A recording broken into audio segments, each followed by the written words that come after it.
और मुत्तकी लोग वो होते हैं जो गुस्से को पी जाने वाले होते हैं।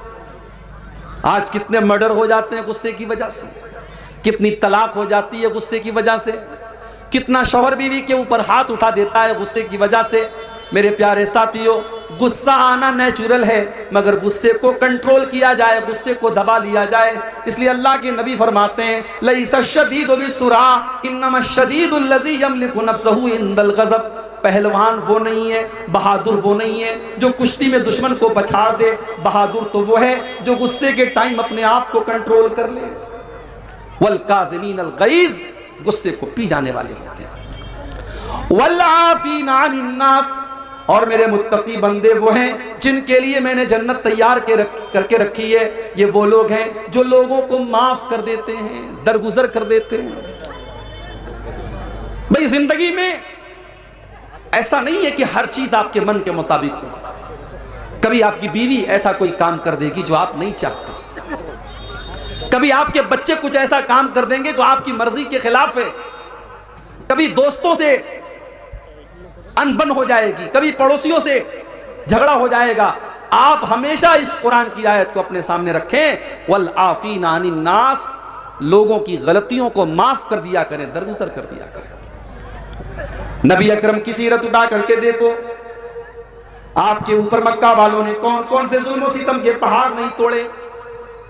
आप नमाज पढ़ रहे हैं, आपके ऊपर ऊंटनी की बच्चादानी ला के रख दी जाती है, आपकी गर्दन में चादर डाल करके आपका गला दबाने की कोशिश की जाती है, आपकी बेटी ज़ैनब के ऊपर ऐसा हमला किया जाता है कि उनका इंतकाल हो जाता है, आपकी बेटियों को तलाक दे दी जाती है, आपको मक्के से निकलने पर मजबूर किया जाता है, आपको ताइफ में पत्थर मारे जाते हैं। सारी तकलीफों को आपने बर्दाश्त किया और आपने माफ कर देने की वो मिसाल कायम की कि सारी इंसानियत वो मिसाल पेश करने से कासिर है। जब मक्का फतह हुआ और आपको मक्का वालों के ऊपर पूरा पावर और पूरा कंट्रोल हासिल हो गया, आप चाहते तो बदला ले लेते, आप चाहते तो इंतकाम ले लेते, आप चाहते तो एक जुर्म की सजा उनको दे देते, लेकिन आपने वही जवाब दिया जो हजरत यूसुफ अलैहिस्सलाम ने अपने भाइयों को दिया था, ला तस्रीबा अलैकुमुल यौम। आपने फरमाया मुहम्मदुर रसूलुल्लाह, किसी से कोई बदला न लेंगे, किसी से कोई इंतकाम न लेंगे। इज़हबू अंतुम तुलका, जाओ तुम सब के सब आजाद हो। आपने सबको माफ कर दिया। हम उस नबी के मानने वाले।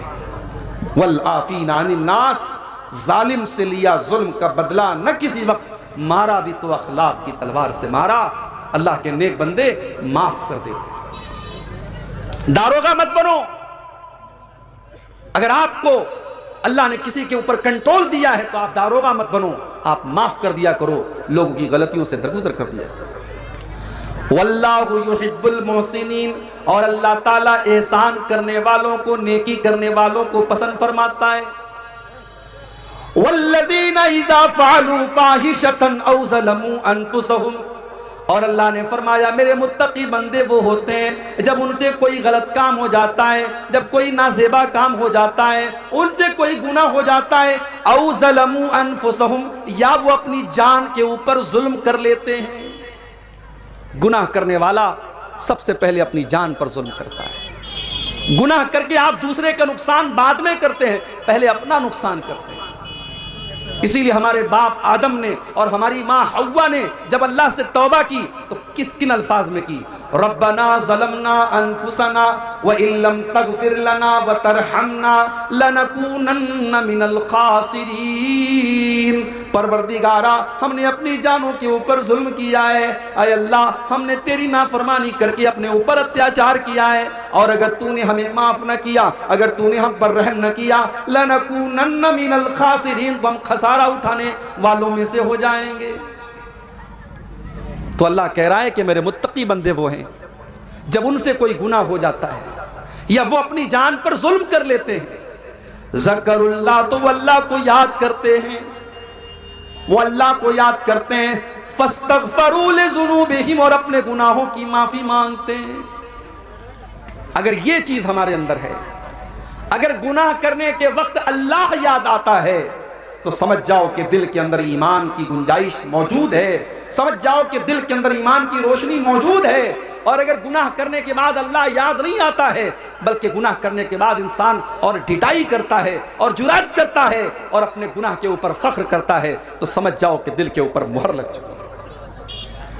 इसीलिए अल्लाह के नबी फरमाते हैं, कुल्लु उम्मती मुआफन इल्लल मुजाहिरीन, मेरी उम्मत में सबकी तो माफ़ी हो सकती है, मगर खुल्लम खुल्ला गुनाह करने वालों की माफ़ी नहीं होगी। अय अल्लाह के नबी, ये खुल्लम खुल्ला गुनाह करने वाले कौन हैं? आपने फरमाया खुल्लम खुल्ला गुनाह करने वाले वो लोग हैं कि रात को उन्होंने कोई गुनाह किया और अल्लाह ने उनके गुनाह के ऊपर पर्दा डाल दिया, और सुबह को वो दोस्तों से बयान कर रहा है मैंने रात में ऐसा ऐसा काम किया है, अल्लाह ने तो उसके गुनाह के ऊपर पर्दा डाला था, उसने अल्लाह के पर्दे को चाक कर दिया, उसने अपने गुनाह की नुमाइश करनी शुरू कर दी, उसने अपने गुनाह को शेयर करना शुरू कर दिया।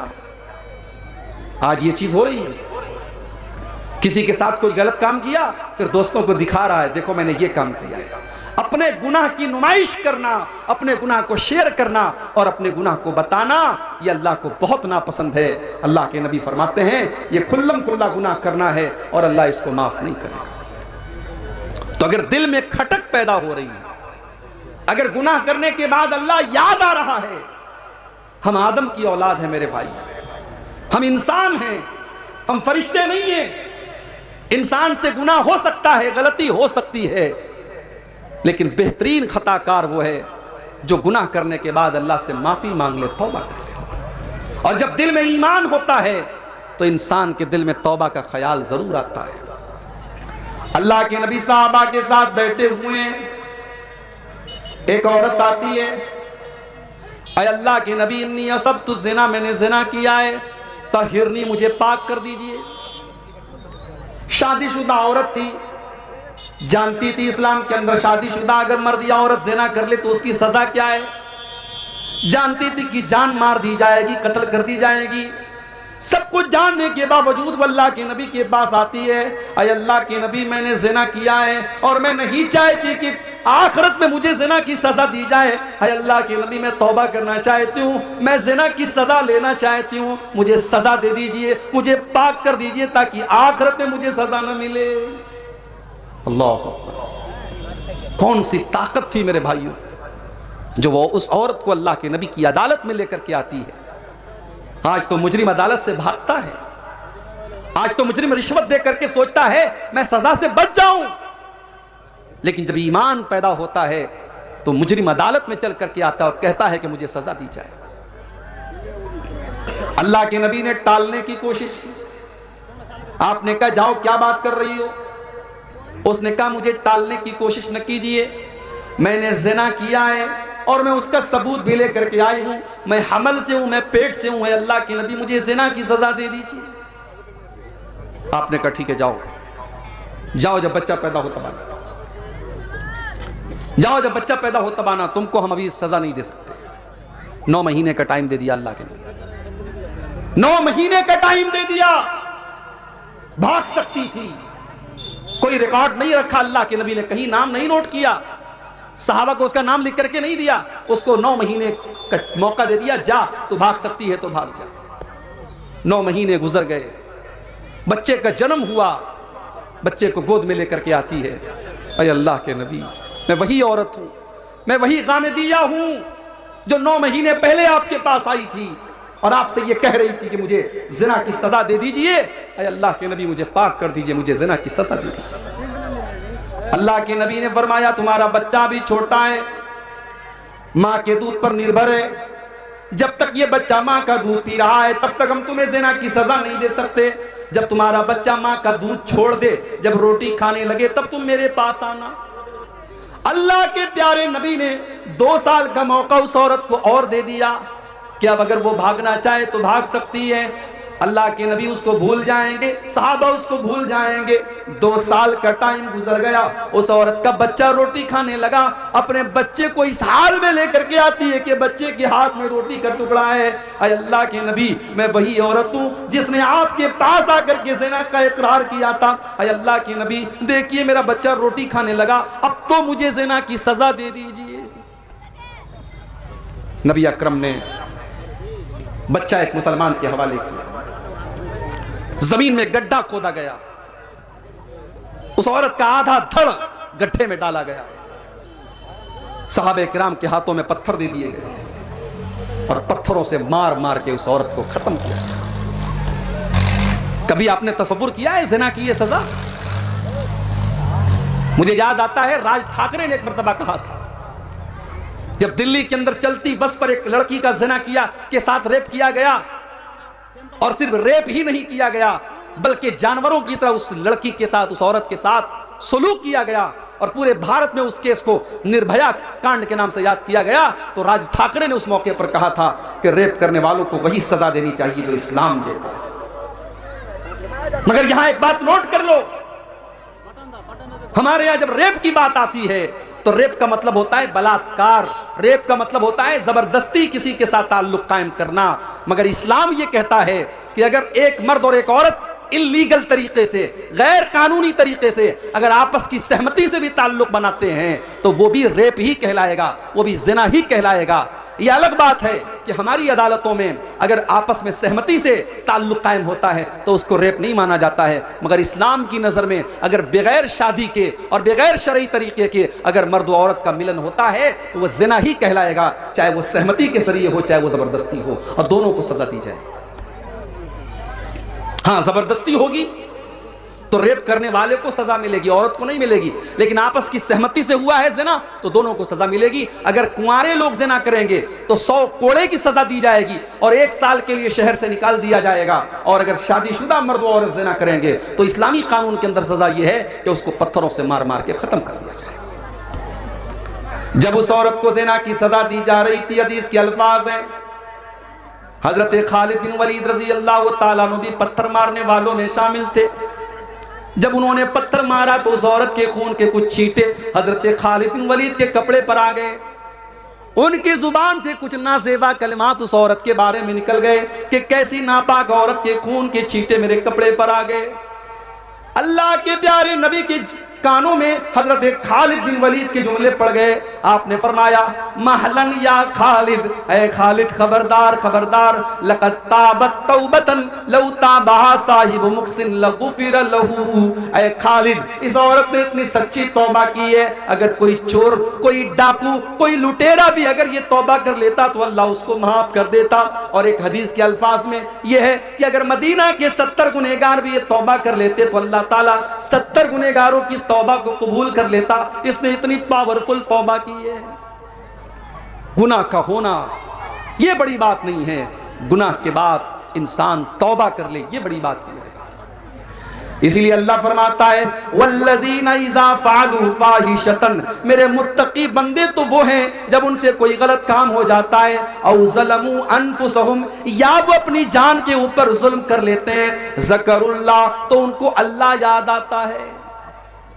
गलत काम करने के टाइम अल्लाह का याद आना, अल्लाह का डर दिल में पैदा हो जाना, ये बहुत बड़ी बात है मेरे भाई। बड़ा मशहूर वाक़या आपने सुना होगा, गार वालों का वाक़या, जो 3 लोग एक गार में जाकर के फंस गए थे और तीनों ने आपस में तय किया था कि हम अल्लाह से दुआ करेंगे अपने अपने नेक अमल का वसीला लगा करके, हो सकता है कि अल्लाह हमारी इस मुसीबत को दूर कर दे। उन 3 लोगों में से एक इंसान ने यह दुआ की थी कि अल्लाह, मेरी एक चचाजाद बहन थी, मेरे चचा की लड़की थी, मैं उससे बहुत ज़्यादा मोहब्बत करता था।